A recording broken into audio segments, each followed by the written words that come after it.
Hello students, welcome to triple star academy Banda.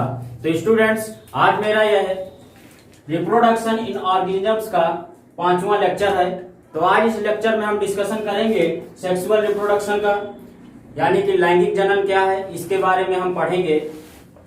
तो मैंने सबसे पहले लेक्चर में बताया था स्टूडेंट्स कि जनन दो प्रकार से होता है, एक अलैंगिक जनन और एक लैंगिक जनन। तो पिछले लेक्चर्स में हमने पढ़े थे कि अलैंगिक जनन क्या है, यानी कि 4 लेक्चर तक हमारे अलैंगिक जनन चला था और इसके बाद ये 5वां लेक्चर जो है आज इसमें हम पढ़ेंगे सेक्सुअल रिप्रोडक्शन क्या है। तो देखिए स्टूडेंट्स, मैंने पहले ही लेक्चर में सबसे पहले बताया था, अगर आपने अभी तक वो लेक्चर्स नहीं देखे हैं तो नीचे डिस्क्रिप्शन बॉक्स में जाकर लिंक दे रखा है, तो 4 लेक्चर वो जाकर देख लीजिए। सेक्सुअल रिप्रोडक्शन देखिए क्या है, तो मैंने पहले वो लेक्चर में आपको बता रखा था, इसको हम हिंदी में कहते हैं लैंगिक जनन।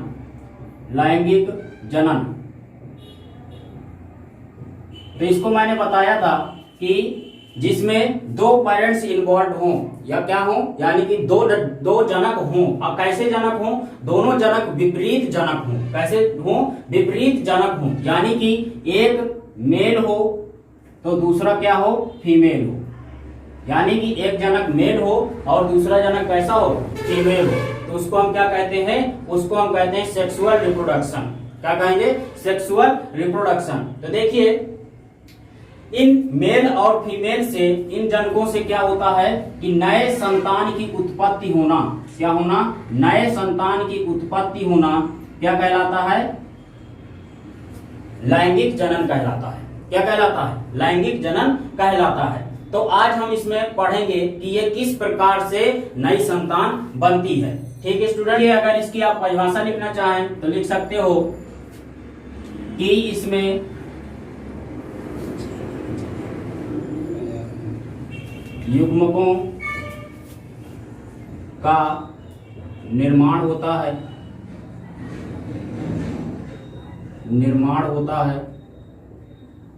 और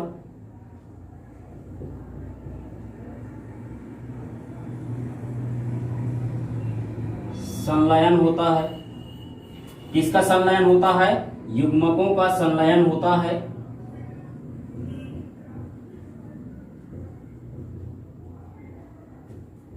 तथा नए संतान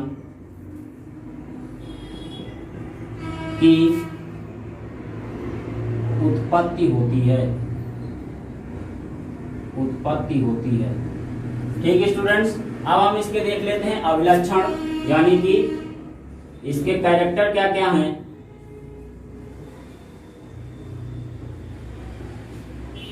कैरेक्टरिस्टिक्स,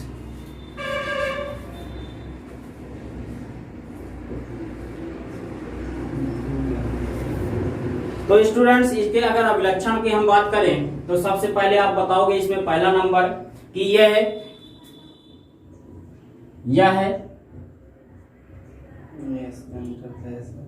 एक लिंगी व द्विलिंगी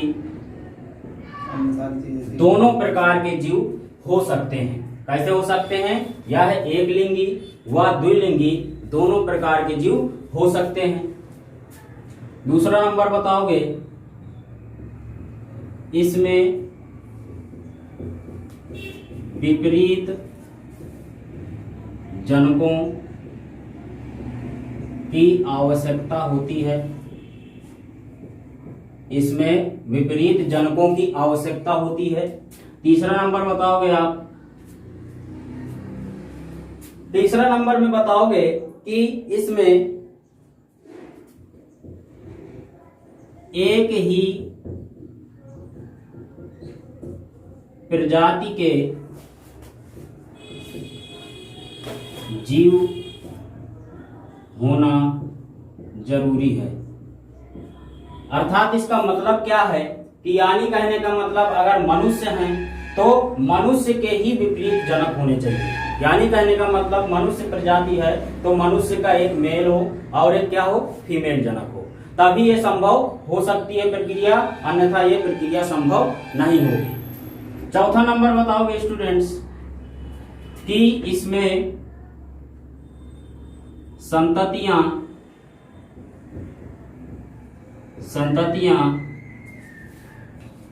जनकों के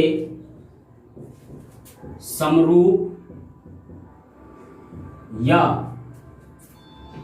भिन्न हो सकती हैं,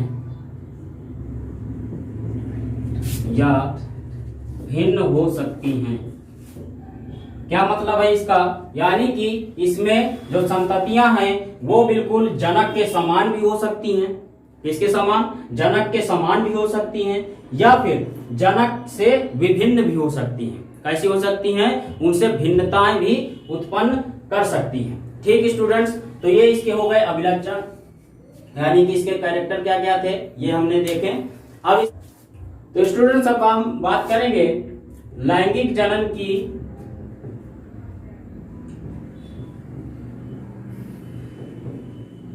लैंगिक जनन की या लैंगिक जनन में होने वाली घटनाएं।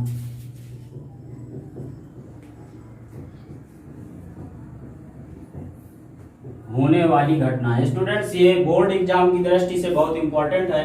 तो देखिए, लैंगिक जनन में होने वाली घटनाएं क्या हैं? यानी कहने का मतलब है कि ऐसी घटनाएं जो क्या हों कि जनन के टाइम पर होती हैं। जैसे कि इसमें 3 घटनाएं होंगी। पहला आपका होगा प्री फर्टिलाइजेशन,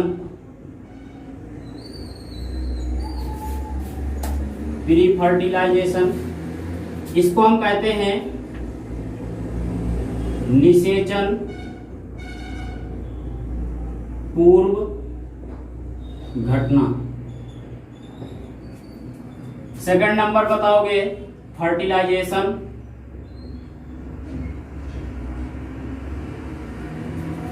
इसको निषेचन हिंदी में। थर्ड नंबर है आपका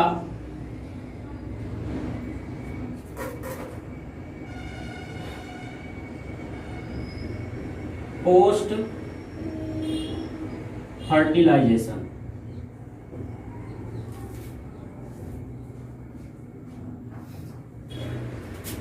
पोस्ट फर्टिलाइजेशन को हम क्या कहते हैं?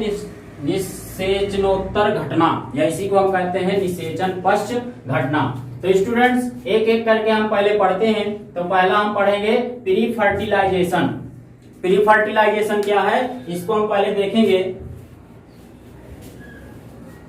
तो प्री फर्टिलाइजेशन स्टूडेंट्स क्या होता है कि ऐसी घटना जो क्या हो कि निषेचन के पहले हो, यानी कि इसमें क्या होते हैं कि इसमें पहले युग्मकों का निर्माण होता है। क्या होता है? युग्मकों का निर्माण होता है। उसी को हम कहते हैं, युग्मक निर्माण की क्रिया को हम कहते हैं गैमेटोजेनेसिस। क्या कहते हैं? गैमेटोजेनेसिस, यानी कि युग्मकों का बनना। ठीक, इसके बाद इसमें एक क्रिया और होती है जिसको हम कहते हैं युग्मक स्थानांतरण, जिसको हम इंग्लिश में कहेंगे गैमेट ट्रांसफर। ठीक, तो इसके 2 हम जो प्रकार हैं उनको पढ़ेंगे। पहला देखें युग्मक जनन, या इसी को हम कहते हैं गैमेटोजेनेसिस, यानी कि युग्मकों का बनना क्या कहलाता है? युग्मक जनन। तो अब देखिए स्टूडेंट्स, नर और मादा के युग्मकों से संबंधित होता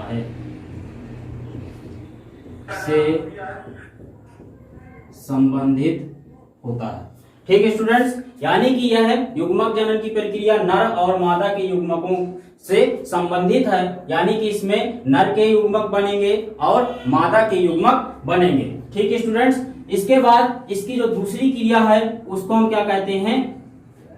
युग्मक स्थानांतरण।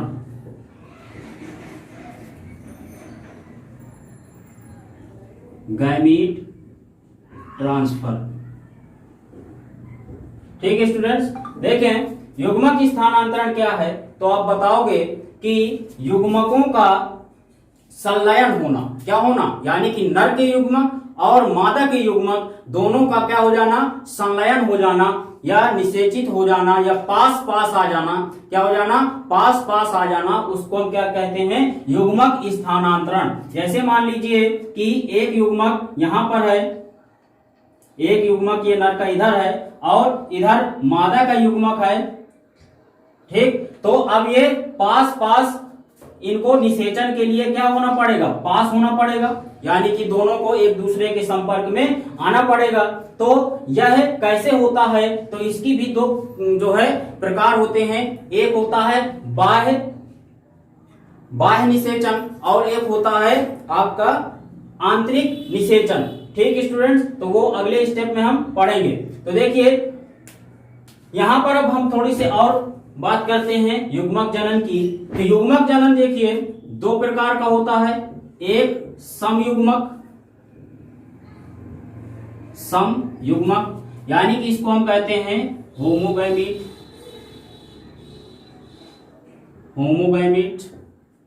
दूसरा होता है विषम युग्मक, इसको हम क्या कहते हैं, हेटेरोगैमीट, ठीक है स्टूडेंट्स।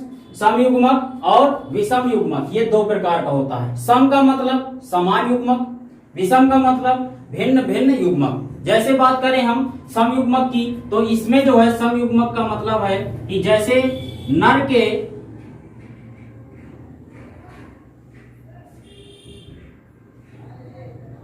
और मादा के युग्मक दोनों कैसे हों, समान हो, कैसे हों, समान हो, यानी कि आकार की दृष्टि से दोनों ही युग्मक एक जैसे हों, ठीक, बिल्कुल साइज शेप हर चीज में क्या हो, एक ही जैसे हो, तो उसको हम क्या कहेंगे, समयुग्मक कहेंगे। और विषम युग्मक की अगर हम बात करें तो इसमें क्या होगा कि इसमें नर के और मादा के युग्मक कैसे हों, अलग अलग हों, नर और मादा के युग्मक अलग अलग हों, तो उसको हम क्या कहेंगे, विषम युग्मक कहेंगे, ठीक है स्टूडेंट्स। ये समझ में आया, यहां तक क्लियर हुआ। जो समयुग्मक है उसके एग्जाम्पल्स हो जाएंगे आपके शैवाल, पूरे शैवाल नहीं, कुछ शैवाल हैं, जैसे मान लीजिए क्लेमाइडोमोनास हो जाएगा, ठीक, और इसके बाद यूलोथ्रिक्स हो जाएगा। इनके क्या होते हैं, युग्मक समान होते हैं। लेकिन विषम युग्मक में अगर बात करें तो इसमें आपके सारे ब्रायोफाइट्स, टेरिडोफाइट्स, आवृत्त बीजी, अनावृत्त बीजी, ये सारे कैसे हैं, ये सारे विषम युग्म की होते हैं। कैसे होते हैं, सारे विषम युग्म की होते हैं। यहां तक कि विषम युग्मक में उच्च श्रेणी के जितने भी कॉर्डेट्स हैं वो भी आते हैं। उच्च श्रेणी कॉर्डेट्स का मतलब है कि जितने भी एनिमल्स हैं, इंसान हो गया, घोड़ा, गाय, भैंस, ये सारी चीजें हो गई, तो ये भी क्या है, ये सारे विषम युग्म की होते हैं, यानी कि नर का गैमीट अलग और मादा का गैमीट इसमें अलग होता है, ठीक है स्टूडेंट्स। यहां तक क्लियर हुआ स्टूडेंट्स। अब देखिए हम दूसरा नंबर लेते हैं, निषेचन, फर्टिलाइजेशन।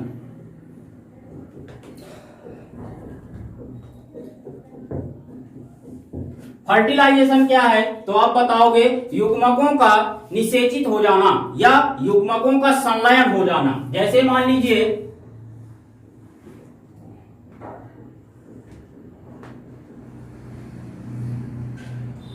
ये मेल गैमीट है, ये फीमेल गैमीट है,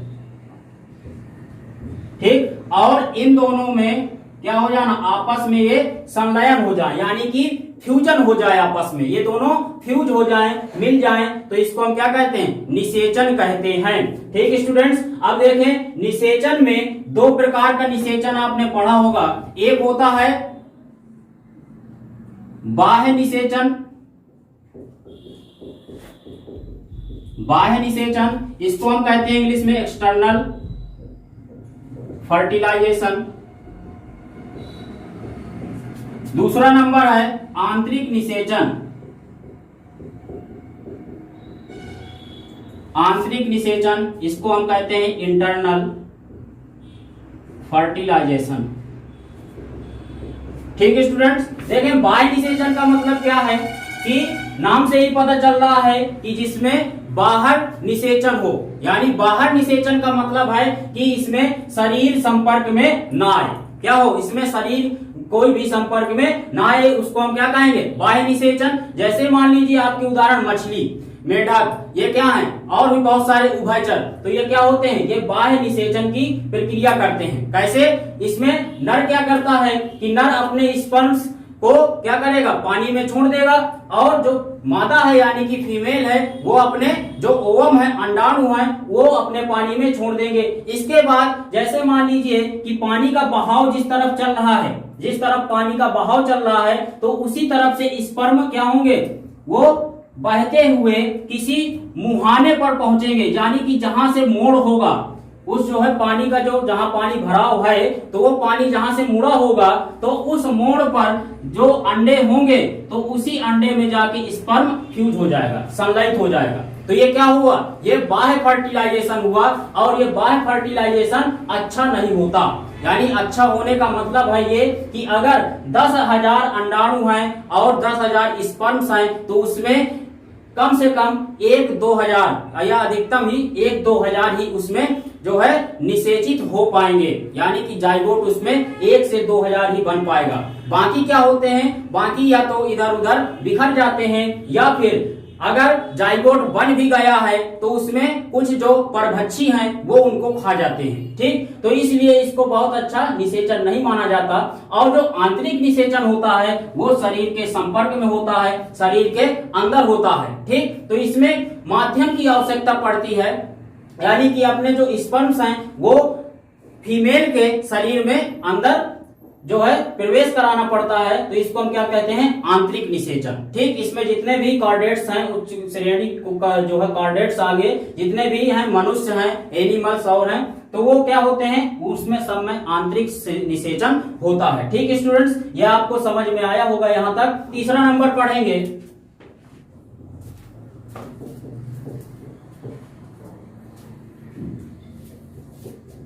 निषेचनोत्तर घटना, या इसी को कहते हैं इंग्लिश में पोस्ट फर्टिलाइजेशन। तो स्टूडेंट्स ये क्या है, पोस्ट फर्टिलाइजेशन क्या है, तो आप बताओगे कि युग्मकों के निर्माण की जो प्रक्रिया है उसको हम क्या कहते हैं, उस घटना को हम कहेंगे निषेचन पश्च घटना। यानी कि युग्मक निर्माण के बाद जो संलयन होगा, यानी निषेचन हो गया, उसके बाद की घटना को क्या कहते हैं, हम पोस्ट फर्टिलाइजेशन कहते हैं। पोस्ट फर्टिलाइजेशन कैसे होता है, क्या है, तो जैसे मान लीजिए पिछले स्टेप में हमने पढ़ा निषेचन, तो निषेचन में क्या हुआ कि गैमीट क्या हुए, आपस में संलयित हुए, यानी फ्यूज हुए। इसके बाद फ्यूजन के बाद क्या होगा, जाइगोट का निर्माण होगा। किसका निर्माण होगा, जाइगोट का निर्माण होगा। और ये जाइगोट कैसा होगा, एक कोष की जाइगोट ये होगा। इसमें क्या होगा कि नर युग्मक और मादा युग्मक दोनों क्या हो जाएंगे, एक ही जो है, एक कह सकते हो कि अंड का या गोले का निर्माण करेंगे, जिसको हम क्या कहेंगे, जाइगोट कहेंगे। क्या कहेंगे, जाइगोट। इसी को हम हिंदी में कहते हैं युग्मनज। क्या कहते हैं, युग्मनज, यानी कि 2 युग्मकों से मिलकर एक युग्मनज का निर्माण होता है। ठीक, तो ये क्या कहलाता है, ये आपका कहलाता है पोस्ट फर्टिलाइजेशन, यानी कि युग्मकों के संलयित होने के बाद जो जाइगोट का निर्माण होता है उसी को हम कहते हैं पोस्ट फर्टिलाइजेशन, यानी कि निषेचन के बाद की प्रक्रिया है जाइगोट। इसके बाद अलग अलग जीवों में ये जाइगोट क्या होता है, डेवलप होता है, यानी कि विकास करता है अपना। ठीक, तो सब जो है जीवों का अलग अलग काल होता है कि कितने दिनों में ये एम्ब्रियो बनेगा और कितने दिनों में ये जो है एक कह सकते हो बेबी बन जाएगा। ठीक स्टूडेंट्स, तो ये इतना था आपका सिलेबस। तो यहां से जो है आपका ये पूरा खत्म होता है। इसके बाद की एक प्रक्रिया आप बता सकते हो भ्रूण का बनना। ठीक, तो वो कोई इंपॉर्टेंट ज्यादा है नहीं। ठीक, तो ये इतनी चीजें थी इस चैप्टर में। ये चैप्टर आज से फिनिश होता है। अगर आपके कुछ सुझाव हैं या शिकायतें हैं या कुछ हमारी कमियां हैं तो आप उसको कमेंट में बता सकते हो, या आपको कहीं पर कुछ डाउट हुआ है, आपको कहीं पर कुछ समझ में नहीं आया कोई पॉइंट, तो आप उसको जो है कमेंट बॉक्स में लिखकर आप हमसे पूछ सकते हैं। हम